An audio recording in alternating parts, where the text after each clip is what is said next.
Jenengan kalau sakit ke dokter, dikasih obat, rutin minum obat, sembuh. Yang ngasih sembuh sinten Bapak Ibu? Allah. Ngoten niku. Jadi kalau kita merasa lebih mengenal Allah, lebih dekat kepada Allah, itu pun yang memberi Allah, sama seperti orang berobat tadi itu. Nggih, kita saja niku kalau ditanyakan, lah kita siapa? Ya ciptaane Gusti. Kita diciptakan Allah. Nah, intinya Bapak Ibu, orang itu bisa takarrub kepada Allah, orang itu bisa khusyuk kalau apa-apa niku Allah. Kalau sudah kacamatanya niku kacamatanya Allah ngeten niku. Di sini pikirannya juga Allah. Maka pas pada waktu sholat itu yang kepikir bukan lain-lain, nggih mboten? Gitu. Kalau sudah di sini itu cara pandangnya itu, oh yang ngasih rezeki Allah, yang ngasih kekuatan Allah, yang ngasih saya dekat dengan pejabat Allah, yang ngasih saya jabatan Allah, yang ngasih rezeki saya Allah. Pada saat seperti itu semua Allah, niku mudah khusyuk. Karena apa? Semua sudah Allah. Orang niku sering-sering tidak khusyuk pada waktu sholat itu kan karena mikir, waduh mau bisnisku piye? Wah kurang pas ini. Nah kan begitu, karena kita masih di dalam benak kita, pikiran kita itu yang beri rezeki itu kita sendiri dengan kerja kekuatan kita. Sampai nanti niku dibilang gini, yang beri kenyang siapa? Ya Allah. Alhamdulillahilladzi at'amana wa sakona. Nah niku kan artinya kita mengakui, alhamdulillah ya Allah, Engkau telah memberi kami kenyang, memberi kami segar makan. Niku pun diajarkan di doa-doa yang sepertinya doa remeh-remeh, doa nggih mboten enten sing remeh nggih. Doa kecil-kecil seperti itu, alhamdulillahilladzi at'amana wa saqana wa ja'alana minal muslimin, itu sungguhnya mengarahkan kita agar cara pandang kita, cara berpikir kita, cara rasa kita itu semuanya Allah, melibatkan Allah itu tadi. Saat seperti itu, saat kita Allahu Akbar itu nggih betul-betul Allahu Akbar. Kan mboten rumit nggih Bapak Ibu, sebetulnya mboten rumit. Karena mboten terbiasa. Astaghfirullah Rabbal baraya. Masih tentang hikmah yang 38 atau tentang masjid yang kemarin. Qala Asy-Syaikh Ibnu Athaillah radhiyallahu anhu, syattana baina may yastadillu bihi aw yastadillu alaihi. Syattana baina man yastadillu bihi. Jauh sekali perbedaan antara orang yang berdalil itu mempunyai bukti dengan Allah, atau yastadillu yang membuat dalil atas Allah. Kemarin kita jelaskan pelan-pelan, ada orang-orang untuk meyakini kebenaran Allah Subhanahu wa taala itu dengan melihat bukti-bukti adanya alam semesta ini. Lalu kemudian dikonfirmasikan, didialogkan dengan Al-Quran. Ternyata Al-Quran itu memang tidak ada cacatnya. Al-Quran memberikan bukti bahwasannya betul-betul yang namanya Tuhan pencipta alam semesta termasuk diri kita itu Allah. Di antara bukti yang ada di alam semesta itu adalah ada yang namanya api di dalam laut. Nah, lalu kemudian ada laut yang tidak pernah bertemu airnya. Itu kan tersebut di dalam Al-Quran. Dan saat ilmu pengetahuan sekarang ini baru sekitar tahun 1900-an ditemukan banyak ilmu pengetahuan yang mendukung ayat-ayat Al-Quran itu, sehingga bisa disebut Al-Quran itu betul-betul adalah wahyu Allah Subhanahu wa taala, Sang Maha Pencipta alam semesta ini. Nah, orang yang meneliti alam semesta termasuk diri kita sendiri untuk memperkuat keimanan atau menemukan kebenaran bahwasanya yang benar itu adalah Allah Subhanahu wa taala, dalam pengertian secara lebih luas berarti agama Islam, maka itu yastadillu alai. Ini ya yastadillu alai berarti dengan dalil-dalil, maka kemudian kita semakin yakin atau ada orang yang baru menemukan kebenaran Islam. Tetapi Bapak Ibu, di sisi yang lain, sisi yang jauh sekali, di sini disebutkan satana, jauh sekali. Di sisi yang lain itu adalah orang-orang yang sudah menyaksikan dengan mata batinnya, dengan mata basyirah, dengan keimanannya, dengan mata hatinya bahwa Allah itu betul-betul wujud.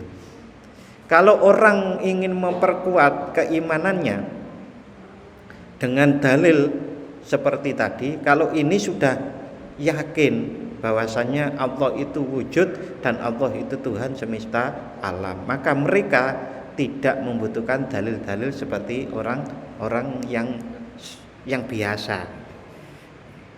Lalu orang-orang yang biasa yang kemudian belajar dalil-dalil itu, kalau dilanjutkan nanti jadinya orang yang seperti itu tadi Bapak Ibu. Orang yang sudah tidak memerlukan alam semesta dipikirkan, enggak. Karena saya itu umpamanya mereka bilang, saya itu sudah yakin sepenuhnya. Saya itu membenarkan bahwasanya yang namanya Tuhan semesta alam, pencipta semesta alam itu adalah Allah. Mengapa kok begitu yakin? Saya sudah menyaksikan bahasanya, bahasa Arabnya syahadat. Nah, mereka sudah menyaksikan. Kalau kita sekan syahadat, nuwun sewu baru diucapkan, baru dipahami itu saja. Mereka sudah menyaksikan betul. Nah, Bapak-bapak, contoh siapa saja orang yang seperti itu? Para nabi. Para nabi itu. Maka para nabi itu seperti Nabi Ibrahim dilempar ke dalam api pun saya berani.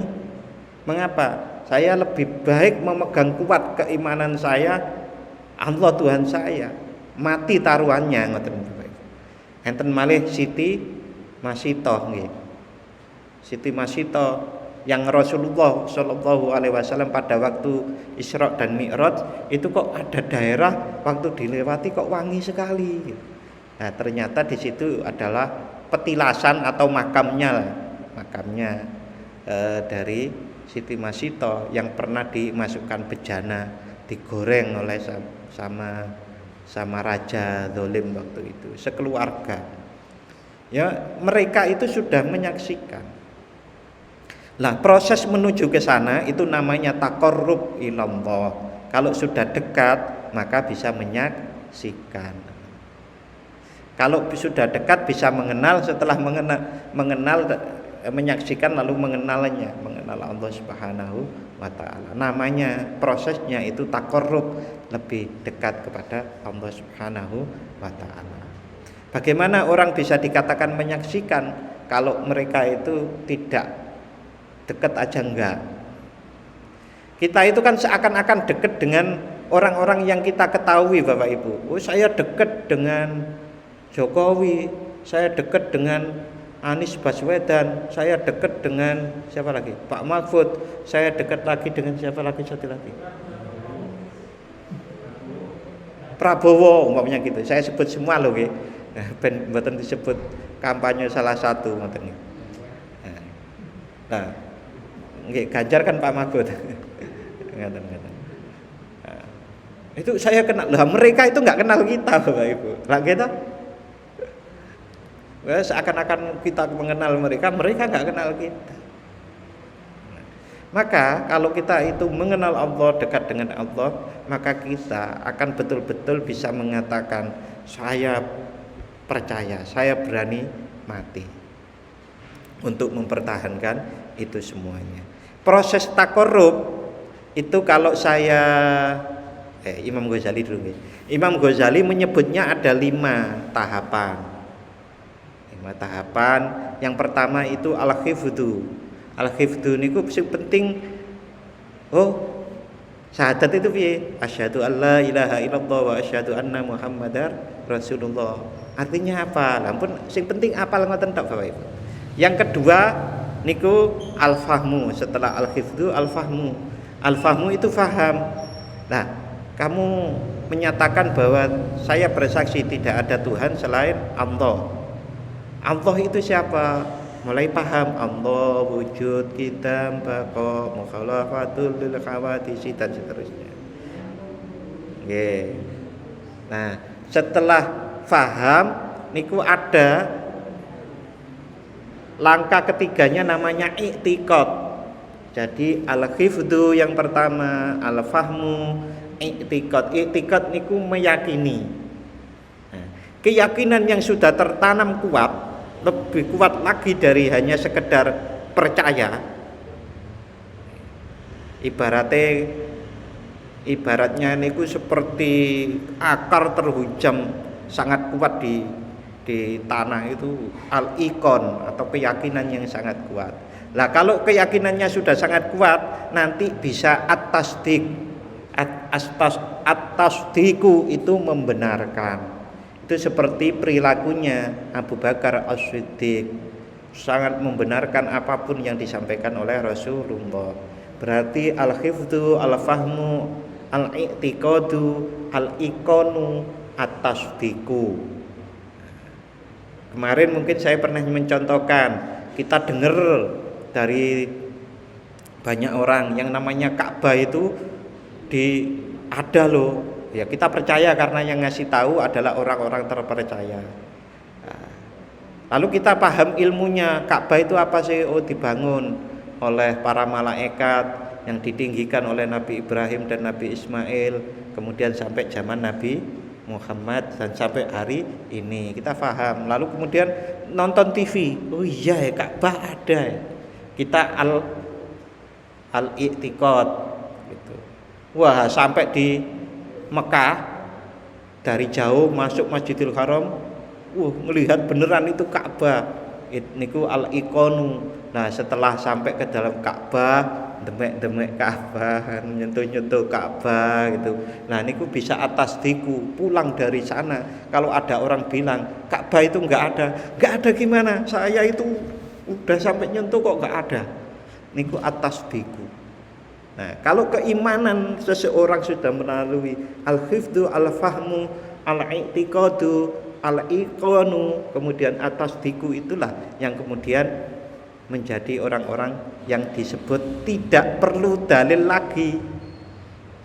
Dalil seperti apa? Saya itu sudah tahu Ka'bah, nggak usah dalil, kan gitu. Nggak usah dukungan siapapun, saya ngerti itu Ka'bah. Pulang ke Jawa, ke Indonesia, Ka'bah ada orang bilang nggak bisa. Nah, tapi yang ini kalau atas diku dalam konteks pembicaraan kita itu adalah betul-betul menyaksikan Allah dengan mata basirah, mata batinnya, dengan mata hatinya. Saat ada orang bilang kayak apapun, enggak.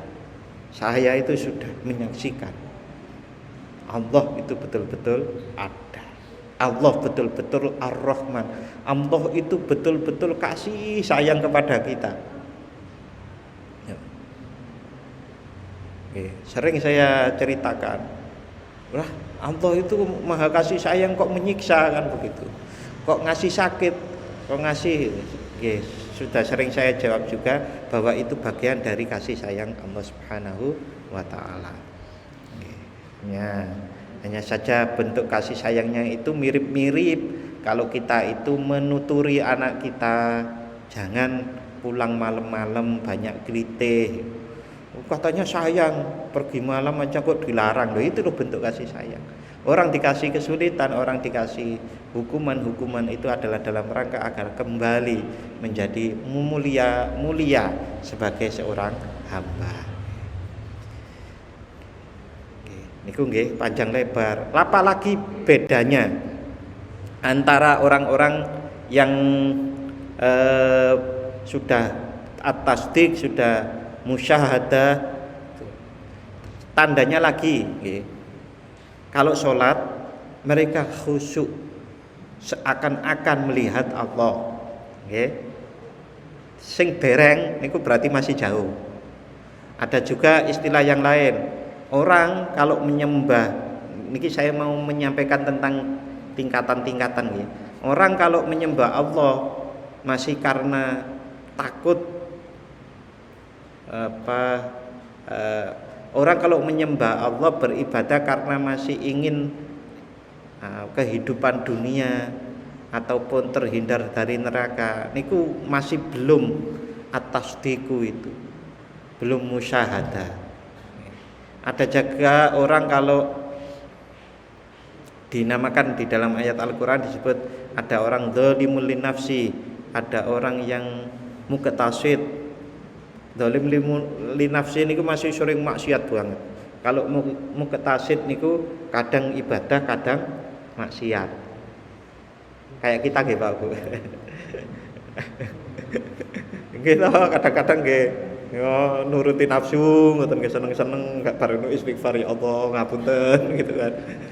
Nah yang tinggi niku namanya sabiqul khairat atau orang-orang menyebut dengan fastabiqul khairat. Kalau orang lomba, fastabiqul khairat itu orang yang berlomba-lomba menuju kebaikan. Niku mboten enten mundure, Pak. Kalau muktasid tadi itu maju mundur gitu. Nek dolim li nafsi niku Mas. Nggih, seumpami masih sering minum minuman keras, nggih iso nyolong titik-titik. Ngeten-ngeten. Nggih, Bapak-bapak dan Ibu-ibu, saudara-saudari rahimakumullah. Nah, maka di sini tadi disebutkan itu jauh banget loh bedanya antara orang-orang, betapa jauh bedanya antara orang yang berdalil bahwa adanya Allah menunjukkan adanya alam dengan orang yang berdalil bahwa adanya alam menunjukkan adanya Allah. Orang yang berdalil dengan adanya Allah menunjukkan adanya alam itu mengerti betul bahwa kebenaran adalah bagi sang pemilik, sehingga yang menetapkan segala perkara dengan merujuk kepada asalnya yaitu Allah. Oke, Bapak-bapak dan Ibu-ibu, saudara-saudari rahimakumullah. Kita sampai ke yang sini nih, saya jelaskan. Dalam kehidupan nyata, seseorang yang sudah musyahadah, yang sudah at-tasdik tadi itu, yang tidak lagi mencari-cari dalil untuk meyakini adanya Allah, mereka niku sami'na wa ata'na tanpa reserve. Tidak akan dicari gunanya sholat niku apa, mboten. Padahal sholat secara kesehatan itu kan banyak manfaatnya nggih Bapak Ibu. Puasa juga banyak manfaatnya. Ngoten niku untuk dia mau sholat, untuk mau puasa niku tidak perlu lagi iming-iming sehat. Napa? Pokoknya nek Gusti Allah perintah itu pasti apik lahir batin. Pun mboten enten pertanyaan lagi umpamanya. Wah, kok kita itu diperintahkan oleh Allah untuk sering-sering umpamanya, sering-sering berzikir setiap saat, setiap waktu. Niku kan enten hatinya menjadi tenang ngoten nggih. Mereka niku mboten tenang, mboten tenang itu perintah Gusti Allah zikir-zikir gitu. Tapi bukannya tidak tahu, ngoten Bapak Ibu. Mereka tahu, bahkan mungkin lebih tahu. Tetapi mereka itu adalah menyembah Allah karena taat kepada Allah.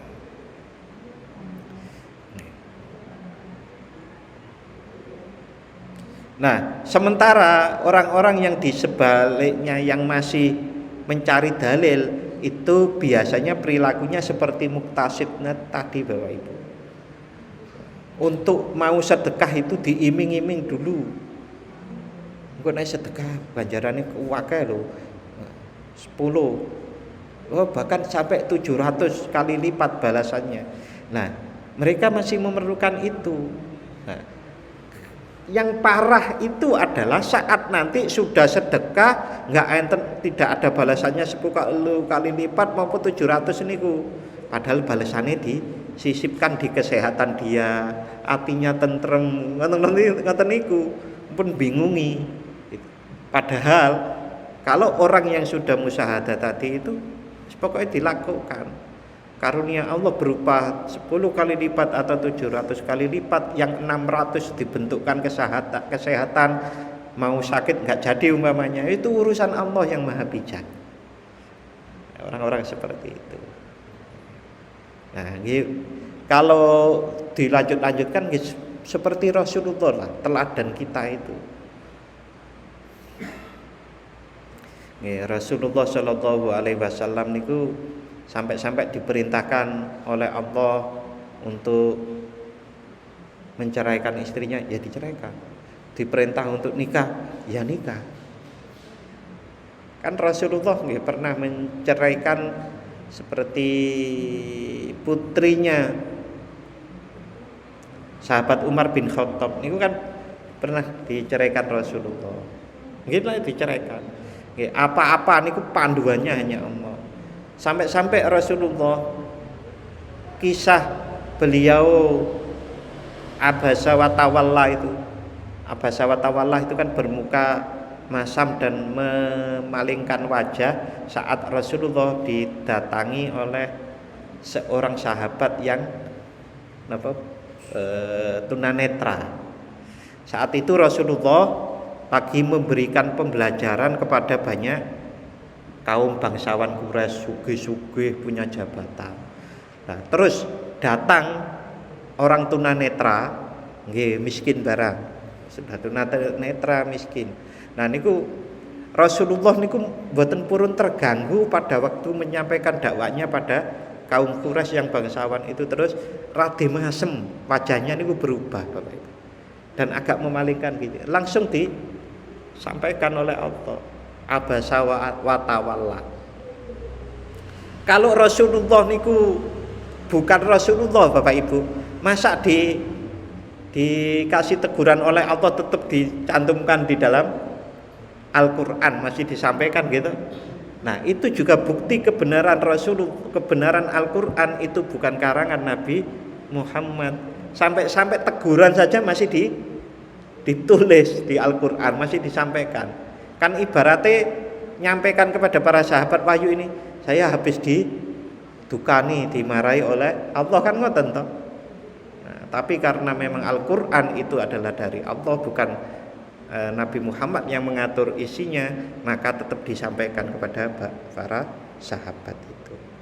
Nah, niku Rasulullah. Kalau kita punya kejelekan sedikit aja kan pun seprimpen,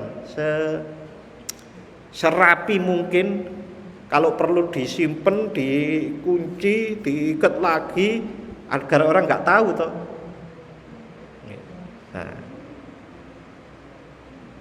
ya, pokoknya walaupun saya ada salah gitu, saya simpen rapi agar orang tidak tahu umpamanya. Tapi kalau Rasulullah niku karena memang perintah Allah gitu disampaikan. Nah, itu bedanya orang musyahadah at-tasdiq tadi itu dengan orang-orang yang masih berproses menuju musyahadah atau at-tasdiq tadi. Bapak-bapak, ibu-ibu, saudara-saudari nggih. Niku nggih bedanya, di antara bedanya orang-orang yang sudah musyahadah dengan yang belum.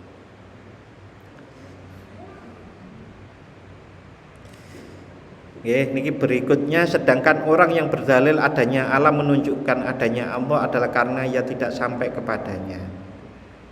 Niki bahasa yang pas, karena belum sampai. Bahasa kita taqarrub ilallah, menuju Allah Subhanahu wa taala, itu adalah proses untuk menuju ke sana itu. Dalam rangka untuk kita betul-betul meyakini musyahadah dan bisa mengatakan pokoknya bener niku, karena sudah pernah niku di Ka'bah gitu, pernah menyaksikan Allah dengan mata basira. Jangan bayangkan fisik nggih. Enggak boleh bayangkan fisik. Makanya yang bisa melihat itu adalah mata hati atau basirah itu. Oke, kapan Allah gaib sehingga diperlukan bukti untuk mengetahui keberadaannya? Niki sulit lagi Bapak Ibu. Kapan Allah itu enggak ada? Kapan Allah itu gaib sehingga diperlukan bukti untuk mengetahui keberadaannya. Ini adalah ucapannya Syekh Ibnu Athaillah As-Sakandari yang termasuk salah satu dari orang yang tadi, Bapak Ibu. Orang yang sudah menyaksikan Allah. Allah itu enggak pernah gaib. Allah itu tidak pernah terhijab. Bahasa yang pas kalau menurut Profesor Said Ramadan Al-Buti yang pensyarah Al-Hikam juga, bahasa yang pas itu kita tidak terhijab tapi kita sering lalai. Kalau kita ingat Allah, maka kita hadir di hadapan Allah. Bahasanya nggih Bapak Ibu. Kalau kita ingat Allah berarti kita hadir di hadapan Allah. Allah tidak pernah tidak hadir. Allah bersama kita kapanpun, dimanapun. Yang sering itu adalah kita melalaikan Allah, seakan-akan kita tidak hadir di hadapan Allah Subhanahu wa Ta'ala. Ngoten Bapak Ibu. Dan bilakah dia itu jauh sehingga benda-benda alamlah yang mengantar kita kepadanya. Bapak Ibu dan saudara-saudari rahimakumullah, niki Syekh Ibnu Athaillah menginginkan kita itu betul-betul menomorsatukan Allah. Sampai-sampai kalau kita itu mencari dalil atas kebenaran Allah, kita menguatkan iman dengan dalil-dalil alam semesta dan ilmu pengetahuan, Syekh Ibnu Athaillah niku itu kurang. Itu masih rendah. Kalau orang mau meningkatkan imannya itu adalah dengan Allah. Kalau orang itu ingin musyahadah harus dengan Allah. Kalau dia ingin dekat kepada Allah harus dengan Allah. Yang nomor satu niku Allah. Bentuknya napa Bapak Ibu? Nggih, bentuknya sama dengan orang biasa tadi. Ya mencari ilmu, ya ngibadah, ya mengamal.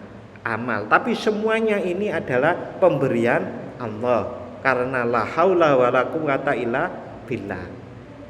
Jadi yang nomor satu itu Allah. Memang nyatanya seperti itu Bapak. Kita itu berilmu lalu kemudian lebih mengenal Allah, kita menjadi lebih dekat kepada Allah itu karena ilmu pemberian Allah. Kita dipahamkan oleh Allah. Sanes kita paham sendiri, itu adalah ilmu yang diberikan oleh Allah.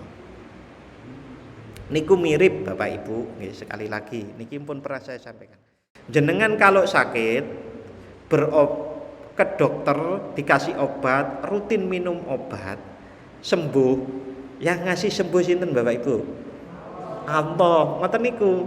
Jadi kalau kita merasa lebih mengenal Allah, lebih dekat kepada Allah, itu pun yang memberi Allah, sama seperti orang berobat tadi itu. Nggih, kita saja niku kalau ditanyakan lah kita siapa? Ya ciptaane Gusti. Kita diciptakan Allah. Nah, intinya Bapak Ibu, orang itu bisa takarrub kepada Allah, orang itu bisa khusyuk kalau apa-apa niku Allah. Kalau sudah kacamatanya Allah ngeten niku. Di sini pikirannya juga Allah. Maka pas pada waktu sholat itu yang kepikir bukan lain-lain, nggih mboten? Gitu. Kalau sudah di sini itu cara pandangnya itu, oh yang ngasih rezeki Allah, yang ngasih kekuatan Allah, yang ngasih saya dekat dengan pejabat Allah, yang ngasih saya jabatan Allah, yang ngasih rezeki saya Allah. Pada saat seperti itu semua Allah, niku mudah khusyuk. Karena apa? Semua sudah Allah. Orang niku sering-sering tidak khusyuk pada waktu sholat itu karena mikir, waduh mau bisnisku piye? Wah kurang pas ini. Nah kan begitu, karena kita masih di dalam benak kita, pikiran kita itu yang Beri rezeki itu kita sendiri dengan kerja kekuatan kita. Sampai nanti niku dibilang gini, yang beri kenyang siapa? Ya Allah. Alhamdulillahilladzi at'amana wa sakona. Nah niku kan artinya kita mengakui, alhamdulillah ya Allah, Engkau telah memberi kami kenyang, memberi kami segar makan. Niku pun diajarkan di doa-doa yang sepertinya doa remeh-remeh, doa nggih mboten enten sing remeh nggih. Doa kecil-kecil seperti itu. Alhamdulillahilladzi at'amana wa saqana wa ja'alana minal muslimin. Itu sungguhnya mengarahkan kita agar cara pandang kita, cara berpikir kita, cara rasa kita itu semuanya Allah, melibatkan Allah itu tadi. Saat seperti itu, saat kita Allahu Akbar itu nggih betul-betul Allahu Akbar. Kan mboten rumit nggih Bapak Ibu, sebetulnya mboten rumit. Karena mboten terbiasa. Dibiasakan mawon, kita itu yang sudah terbiasa. Saya lihat niku Bapak Ibu. Nek orang sakit ditanya, siapa yang ngasih sembuh? Mesti Gusti Allah. Pasti gitu. Lah itu kita hal-hal lain juga seperti itu. Yang ngasih sehat kita Allah, yang ngasih nuwun sewu, yang ngasih kita tinggal nyaman di Plumbon sini ya Allah juga. Semua.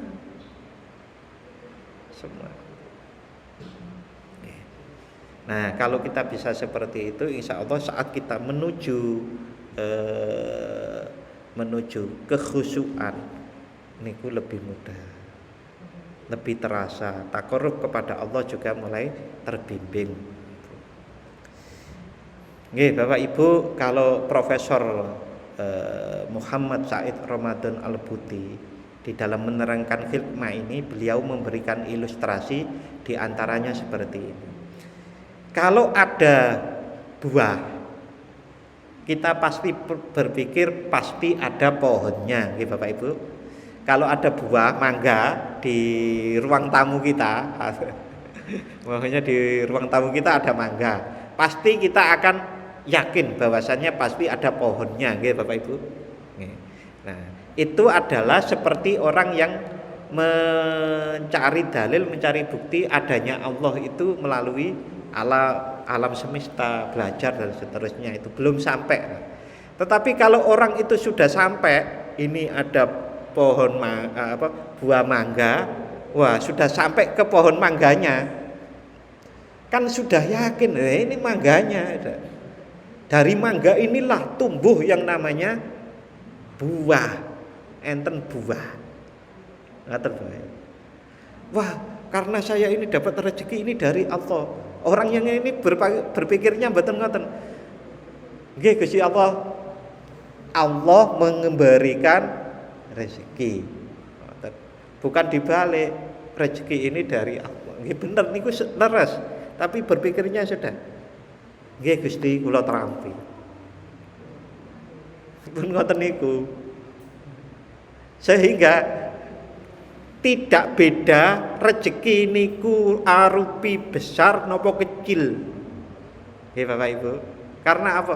Nggih Gusti kula trampi. Karena yang lebih penting adalah engkau yang memberi. Nah, kalau yang tadi itu masih mikir apa? Besar kecilnya. Nah, dengan seperti itu Bapak Ibu, saya yakin niki yakinnya juga berdasarkan pembelajaran dari ayat-ayat Al-Quran, dari para ulama seperti ini, bahwasannya yang namanya ketenangan hidup itu akan bisa dicapai dengan ingat Allah. Ingat yang seperti apa? Yang seperti itu tadi Bapak Ibu. Allah memberi kita rezeki banyak dan sedikit, itu karena Allah Maha Bijaksana, itu yang terbaik buat kita. Yakin Bapak ya. Kita itu nuwun sewu, yang kalau kita yang sudah bersuami beristri, itu jodoh yang terbaik. Pun itu. Nah kalau ya karena Allah itu Maha Bijak, kita yakin itu sudah. Enggak mungkin Allah itu tidak Maha Bijak. Lah seperti itu hidup itu akan tenang. Disitulah letak ala bidzikrillahi tatmainnul qulub. Ingatlah bahwa dengan ingat Allah hati menjadi tenang. Yang seperti itu ingatnya, bukan hanya sekedar ingat-ingat di lisan saja. Bapak Ibu, itu yang bisa saya jelaskan. Nah, untuk niki saya baca mboten bahasa Arabnya.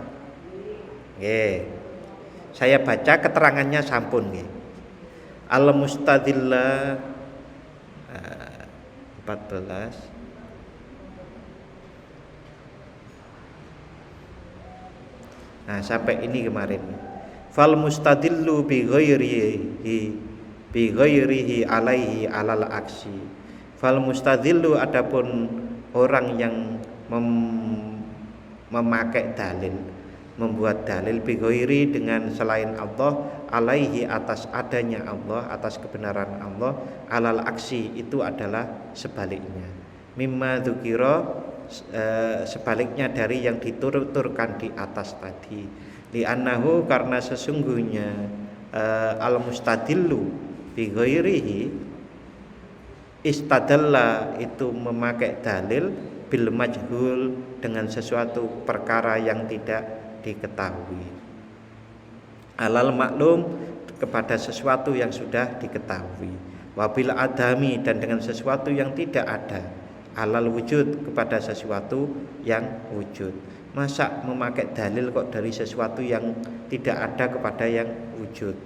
Itu karena Allah itu adalah wujud al-mahdud, wujud yang hakiki, sementara alam yang dipakai dalil adanya Allah itu adalah wujud yang nisbi.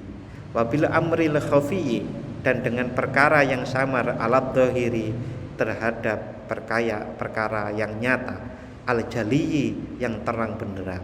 Wadzalika liwujudil hijab, orang-orang yang seperti itu karena masih adanya hijab, wa wuqufihi, dan berhentinya dia, ma'al asbab, dengan berbagai macam sebab. Wa illa, kalau seandainya tidak seperti itu, kalau tidak seperti itu, nakul, maka nakul, kami berpendapat, innahu, sesungguhnya orang yang al-mustadil itu adamil wusul, tidak adanya sampai kepada Allah. Famata ghoba, maka kapan Allah itu gaib, ay fala yasihu, maksudnya maka tidak sah kegaiban Allah. Allah tidak ada itu tidak sah. Li'annahu, karena sesungguhnya Allah itu mata ghoba, kapan tidak ada. Hatta yasdadilla alaihi, sehingga diperlukan membuat dalil adanya Allah, bil asya'i, dengan perkara-perkara al-hadirati yang hadir. Wa mata ba'uda, dan kapan Allah itu jauh, hatta takuna, sehingga hatta takunal asaru, sehingga asar itu labet atau pengaruh-pengaruh itu, kapan Allah itu jauh sehingga diperlukan pengaruh-pengaruh allati tusilu ilaihi, yang mengantarkan kepada Allah, ayyastadillu biha, yaitu maksudnya membuat dalil dengan asya, dengan allati alaihi, atas adanya Allah. Li'annaha, karena sesungguhnya asar atau pengaruh-pengaruh selain Allah itu la wujudalaha, tidak wujud, ma'ahu, beserta Allah, inda ahli syuhud, di sisi orang-orang yang musyahadah, hatta tusila, sehingga asar itu mendatangkan ilaihi, kepada Allah. Ini adalah orang-orang yang masih terhijab.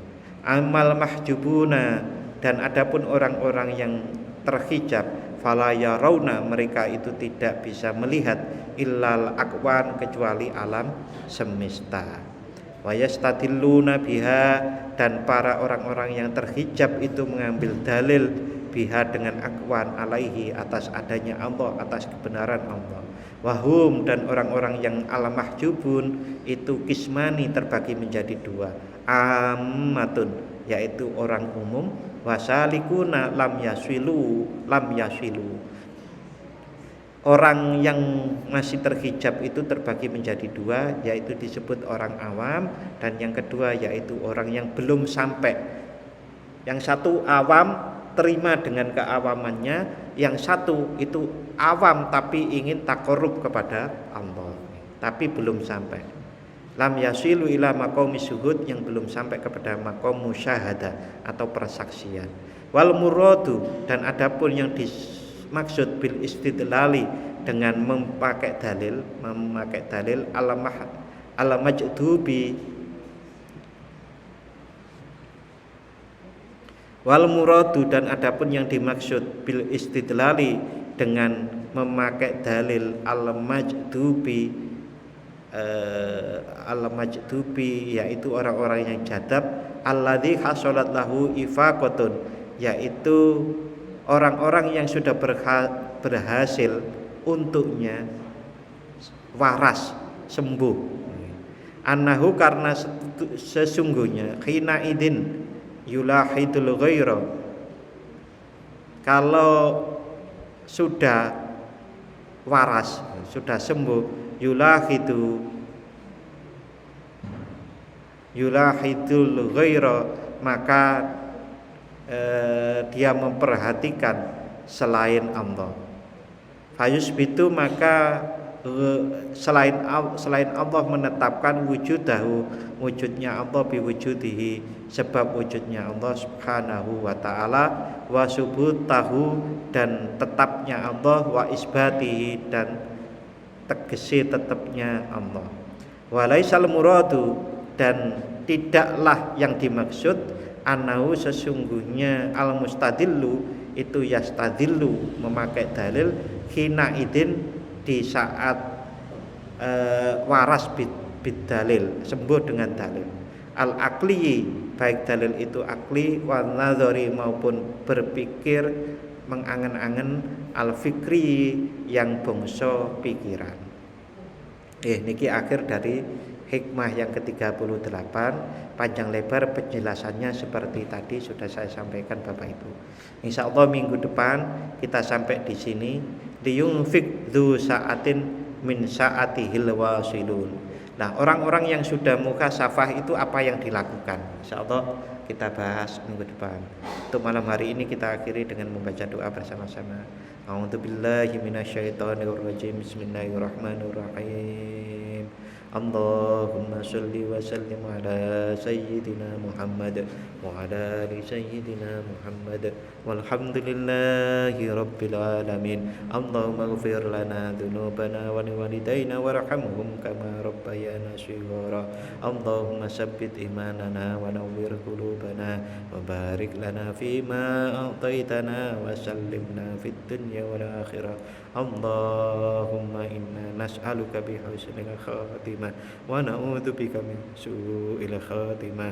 Rabbana atina fid dunya hasanah wa fil akhirati hasanah wa qina adzabannar. Wa sallallahu ala sayyidina Muhammad wa ala ali sayyidina Muhammad. Subhana rabbika rabbil izzati amma yasifun wa salamun alal mursalin walhamdulillahi rabbil alamin. Matur nuwun dan mohon maaf apabila ada khilaf. Wassalamualaikum warahmatullahi wabarakatuh.